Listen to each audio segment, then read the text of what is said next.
You're watching Public Affairs. Berkowitz is my name and politics is our game, and we will be doing politics this evening because we have as our guest Senator Kwame Raoul. He is the state senator from the South Side. He is a Democrat. He succeeded Barack Obama in his seat when Barack was elected. Barack, a friend of Public Affairs, hang on this show numerous times as state senator, our regular viewers would know. And when Barack won his U.S. Senate seat, he gave that up before he had finished that term. So initially, Kwame Raoul was appointed to that. There was 2 years left on that term.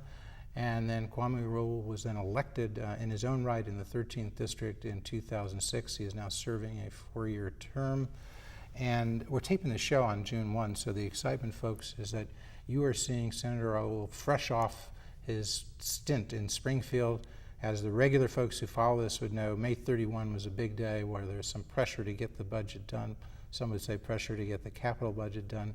And so you will be seeing this a little later, but as we tape it, it is fresh and you're getting some fresh insights from somebody who was in Springfield, in the thick of things in the state Senate, dealing with the State House, and we'll find out what happened. Did that budget get passed, and how do people feel about it? How does Kwame Raoul feel about the operating budget, the capital budget? But we won't stop there. We'll try to get into the personalities to the whole thing with Speaker Mike Madigan and Senate President Emil Jones and Governor Rod Blagojevich, and perhaps the Republicans. It's not clear they count. They were making themselves heard. I don't know whether they're making their impact felt. So all of that, perhaps into education, perhaps into guns, perhaps into economic development and the kinds of things that people do in the state legislature sometimes. Without any further ado, it's Senator Kwame Raoul, raised in Hyde Park and Kenwood. Parents, Haitian-born immigrants, went to the University of Chicago Lab School, DePaul, then Chicago Kent Law School, has been a prosecutor in private practice as well, has worked for the city colleges of Chicago, is now doing consulting for them, with them as president of Relationship Strategies, Inc. He has been the state senator, as we say, a state senator on the South Side for 4 years. That's an area that goes as far south as 98th Street or so, as far north as Division, as up to the lake on the east, and bounded on the west by Cottage Grove, by Martin Luther King Drive. I guess people just say King Drive these days. They've shortened it. But originally, when I was there, it was Martin Luther King Drive, way back in the day, as they say. Kwame Raoul is vice chairman of the Senate Judiciary Committee, Senate Judiciary Criminal Committee, and he is chair, what do we call it? Vice President, Vice Chairman, Senate Judiciary Criminal Law Committee, I guess is what we say. Criminal procedure. Criminal. Do we just say law. Criminal? Yeah. Sounds like it was a committee of criminals, but we're not doing that. Chairman of the Senate Pensions Committee, so he's got a lot to say. In short, Senator Kwame Raoul, as we look at this budget that came out of the state legislature last night, it was passed by the House, passed by the Senate, passed first by the Senate, then went over to the House. Some say it's a $2 billion increase in spending, a 7% increase in spending. Does that make any sense in tight government times? Well, tight economic times. There were many demands on the legislature. There were plenty of people who would come to us on behalf of various good causes, and I know personally I've had to tell many people that we are living in tight economic times, and to the extent that the legislature has not found the will to embrace a revenue stream to do the proper investment into both operational and infrastructure of the state, we can't meet all the demands. But $2 billion increase. You supported that budget? I did support that budget. It came out of the Senate. That was a Senate budget, or was it a House budget, or was it both? There were budgets flying through the night, back and forth, negotiating. So portions of the bare bones operational budget initially came out of the House. But it's not balanced. I mean, you're sending it to the governor. He would say it's unconstitutional. I haven't heard him lately, but he said the budget constitutional has to be balanced. He said he was sure the legislature would send him a balanced budget. You folks didn't. Clearly, it's at least $1.5 to $2 billion out of whack, right? This is my fourth year in the legislature, and each and every year we have not passed a perfectly balanced budget. My understanding from looking at it historically myself, I don't know when historically the state of Illinois has passed a perfectly balanced budget. The legislative process involves both chambers, and then in the end the governor. But it used to involve, when Governor George Ryan, who had a lot of faults, but one fault he didn't have was he would get involved with the legislature before the thing came to his desk. He would be negotiating with the House and the Senate.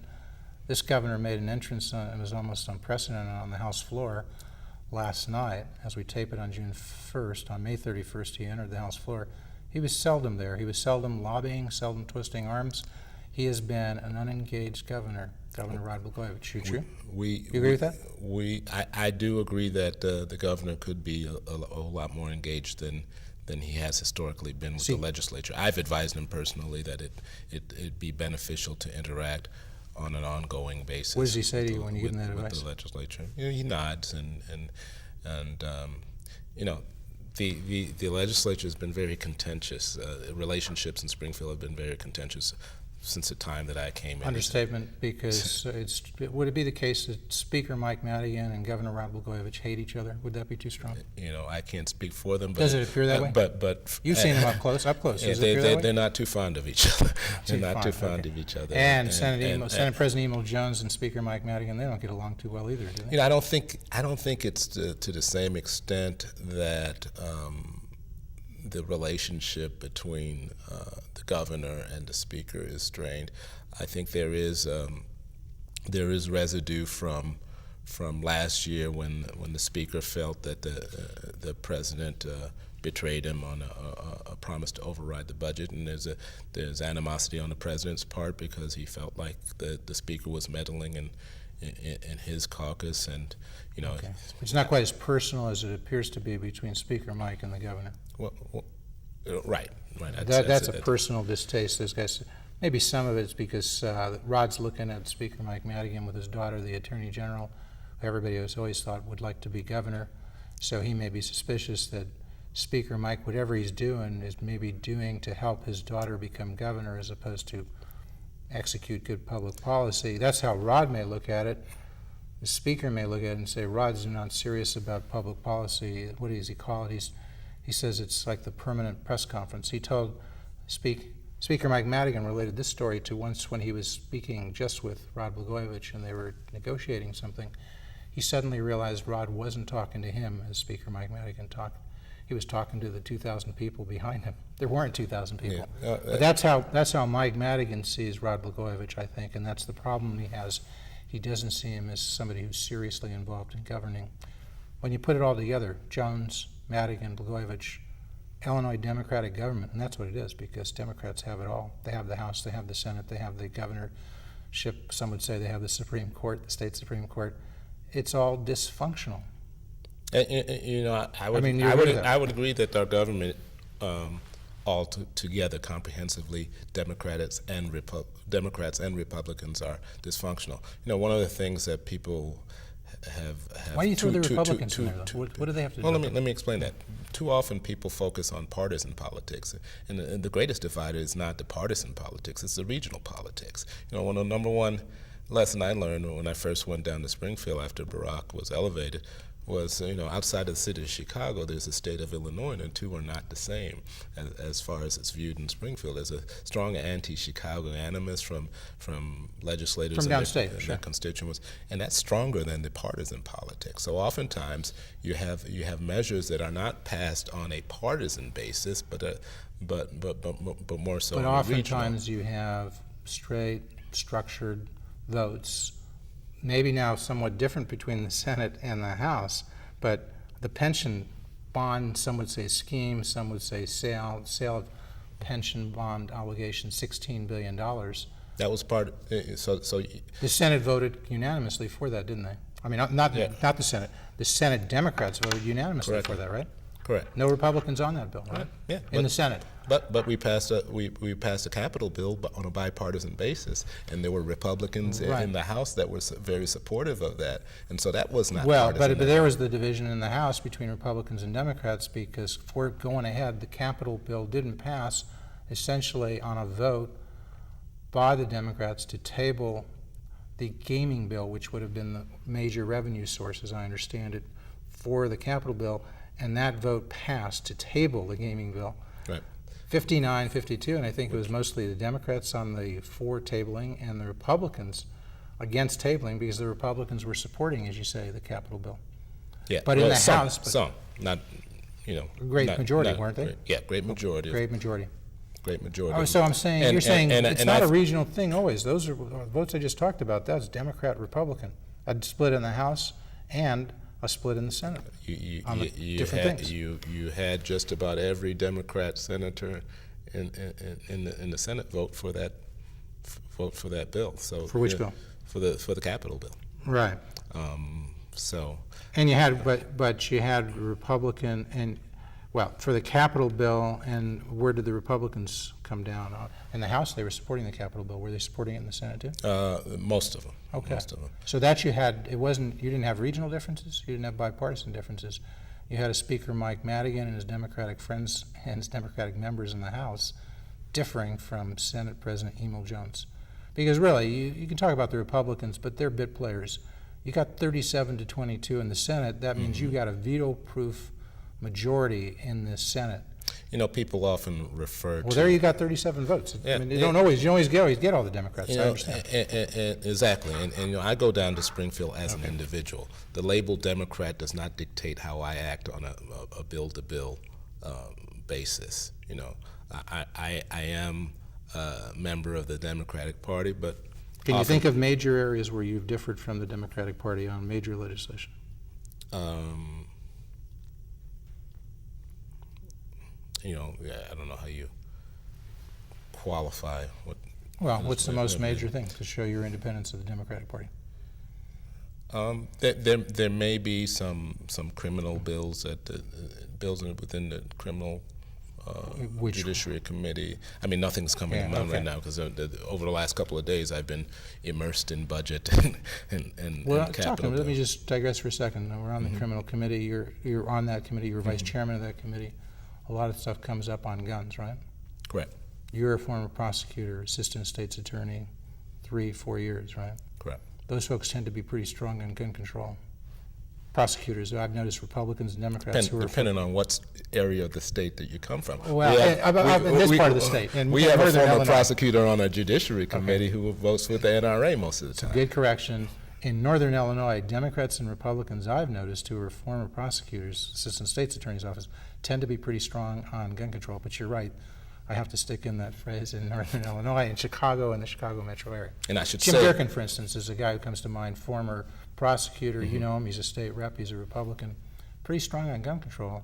And I think partly it reflects coming out of the assistant state's attorney's office. Correct. And that's a demonstration of, again, how, there's regional differences that you're talking about. Exactly.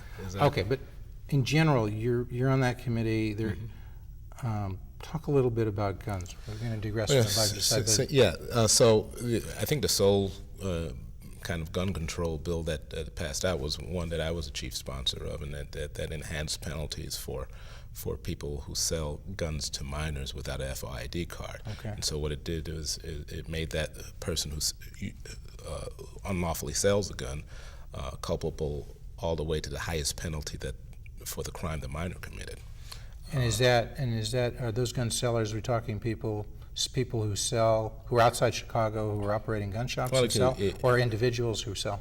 It could be both. You think you're catching both in terms of raising the penalty for them? It's a deterrent because people knowingly sell a gun to somebody who does not have a right to and is going to use it for a bad deed. They're taking quite a risk, is what you're saying. Exactly. So we'll say, do you think that kind of approach is more effective than the other kind of gun control that says, for instance, in the city of Chicago, it's illegal to possess and own a handgun, right? That is the case in Chicago, right? Right. Obviously, that's not stopping people from possessing handguns. But it might stop people who are in their own home and who want to follow the law and might want to use a gun defensively to protect them. You might stop them, and the bad guys come in knowing they don't have a gun if they're following the law. Quite honestly, I'm torn. You might want to see that law changed. I'm torn on that because I'm watching kids die every day in the city of Chicago as a result of handgun violence. Obviously, the handgun ban is not stopping that from happening, but I don't know if opening the floodgates will increase. Would it open the floodgates to at least people who own guns in their home to do that legally? That wouldn't be opening the floodgates. People who held them on the street, they would still be illegal. Yeah, but you could pass a law that says in your home you can own a gun, that can be legal. And we're giving notice to people who might want to come in that the law-abiding citizen who's sitting in his home, he may have a gun and it's legal, and we're supporting him. Right. Is there any effort to think that way and do? Yeah. I think we already have a state of law right now where law-abiding citizens can have a rifle in their home. The question is a handgun. Handgun, which is a little more convenient and perhaps a little safer because you can lock it, you can put it away, you can get at it. What do you do with your rifle? Right. It's something that's up for debate. Okay. We'll come back to that. People are often easy accessibility to weapons often lead to other unfortunate events in homes as well. Okay. So you got this unbalanced budget sitting out there. The critics say $1.5 to $2 billion. They say you folks overestimated revenue from growth instead of. They're saying you're going to get $1 billion new from economic growth. Given the slow rate of growth in the country, and especially in Illinois, people say at best it'll be $500 million. So you're $500 million in the hole there. The fund sweeps that the government wants to do, governor wants to go out taking money that was dedicated for certain things, and he can just pull it and use it for other things. That's $500 million. You said the governor. You said the governor in that case, and that was not a governor's initiative. Initially, he wanted to do it. I mean, that's your Senate. The Senate's passed this now, right? Yeah, the Senate has passed it. The sweep legislation is to use funds, excess funds, in various funds. We've got hundreds of funds, excess funds to. Is a Jeff Schoenberg initiative dedicated. State senator from the North Shore here. Correct. Right around where we are. And who's been very strong on health care and responsible spending in health care. So he wants it dedicated to paying down the Medicaid obligation. And this budget did increase spending on mental health and the community level, community care, aging, other human service programs. We have hundreds of people that walk into our office on a daily basis with very, very important causes. It's been a difficult process for me this year because customarily what happens, people come and ask you to sign a letter asking for the increase on this. And this year I told them all across the board, I cannot sign these letters this year unless I see you all advocating for a revenue stream. Because money doesn't grow on trees. We have to be a little bit more responsible. Would you favor a tax increase? Yeah, I've been open about that. An income tax increase. Correct. And it's 3% now. What would you like to see it go to? Because there's been a proposal for a while to increase it to 5%. I wouldn't be opposed to that. There are those who advocate for a more moderate income tax increase. One of the things that I proposed this year was a constitutional amendment to lift the mandate of a flat tax, and I think that's something we need to do. To allow you to have a graduated tax, that proposal would have allowed you then to raise 5%. Raise the income tax to 5% of people over 200,000, or was it over 250,000? Well, let's not get to. There were two proposals out there this year. One was specific that I just mentioned. The other was more general. Right. You right. preferred more general. Mine did not raise the income tax at all. There was another proposal that sought to create what I called a cliff at $250,000. So anybody over $250,000. Yours would amend put on the ballot an amendment of the Constitution that would allow Illinois to have a graduated. Correct. I think we need to be cautious as to how we approach this thing. So when we do it, I say lift the mandate of a flat tax so we can have an open discussion and we can talk about reforms and we could talk about legitimate ways of creating a fair tax, taking into account that Chicago has the highest sales tax in the country, and the sales tax is regressive, and to the extent that we don't do anything at the state level, local governments are going to keep on hiking up consumption taxes. You see the city of Chicago is now taxing bottled water. Okay. There's all sorts of But given the property economy is taxes. slowed nationally, given the economy is slowed even more in Illinois, some would say because some would characterize it as a high tax state, a high fee state, high minimum wage state, high overtime requirement state. Various business agencies that rate Illinois, business groups rate Illinois 48th in the country. Do you think going to a higher income tax is the way to go? We certainly in terms don't. of getting more We jobs? certainly are not a high income tax rate. No, but it's a high property tax, and people don't care what it is. And when you total up all the taxes, Illinois is a high tax state. I think it would be 15th if you put it per capita, the taxes you pay in Illinois relative Well, to property other tax states. abatement would be part of the equation too. Yeah, but still, you're not going to abate completely, or else you're not getting any net increase in revenue. My point is, right now, you could say, as people do, it's a low income tax state, but it's a high property tax state. And when you include all the taxes, property taxes, which I realize doesn't come from the state government, but comes from county, basically, and schools. And it's going to continue coming from But local government. the point is, if a citizen in Illinois looks at his taxes, he doesn't really care so much whether it's state or county or whatever. State and local, he adds them all up, and Illinois is a high tax state. It depends where that citizen's coming from. If that citizen's There's coming a low-income person not paying any taxes, sure, they don't care. They're receiving things. But if it's somebody who's paying substantial taxes, I then disagree they with care. that totally, because to the extent that you're not doing anything with the income tax, the low income tax person is paying taxes. He's paying the taxes that keep on getting hiked up, which are the consumption taxes. Right. The consumption taxes, which cause an overwhelming disparate impact on low income people. All right. Well, let's go over to the capital budget. But before you do, the $16 billion bond scheme, that also would have yielded about $500 million to cover operating costs. So it was another injection of revenue that passed the Senate, but not the House. So the point I think the most important part of the pension obligation bond is that it would infuse $16 billion into our into a state of us having the highest pension liability in the country. Well, you mean, and we take advantage of it kind of monetizes the obligation because rates. you're issuing bonds, so you're getting an obligation as well as getting cash. You're not just getting money.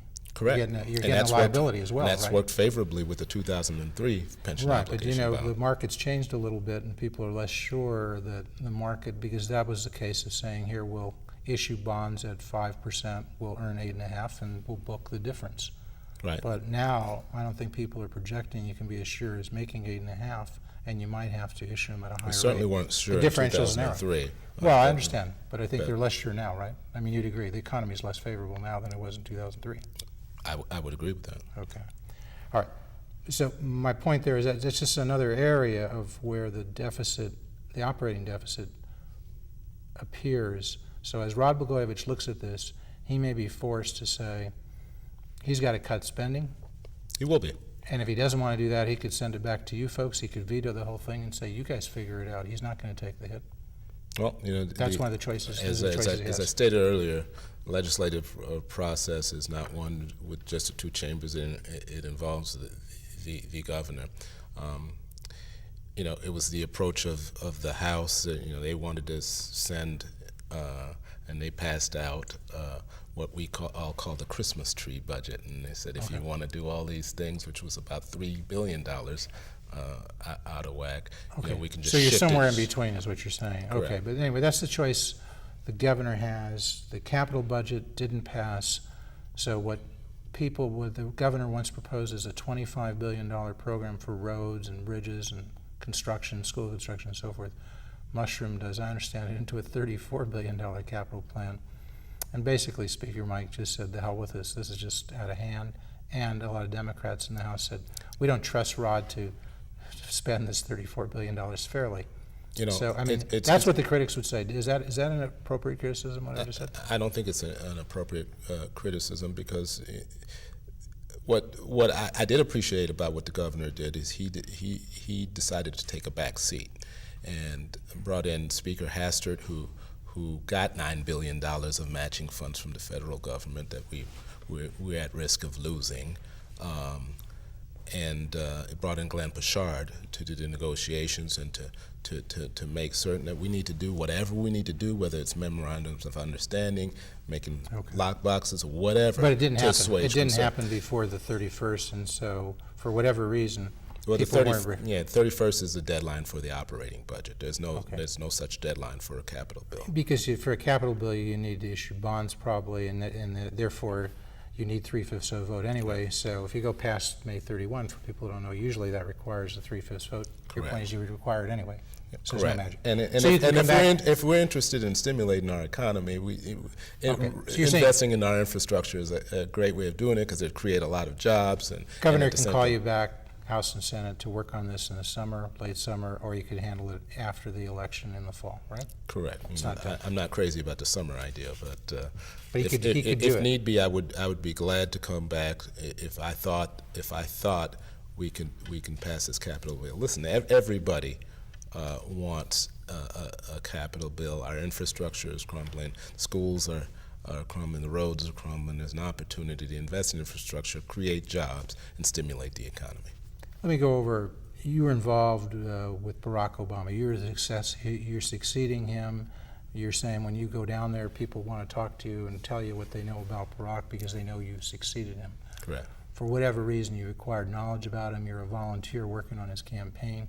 You're also in a special position because you happen to go to the same church that's in the news, Trinity Correct. United Church of Christ, right? Correct. All that stuff about Reverend Wright, we don't have to go through it.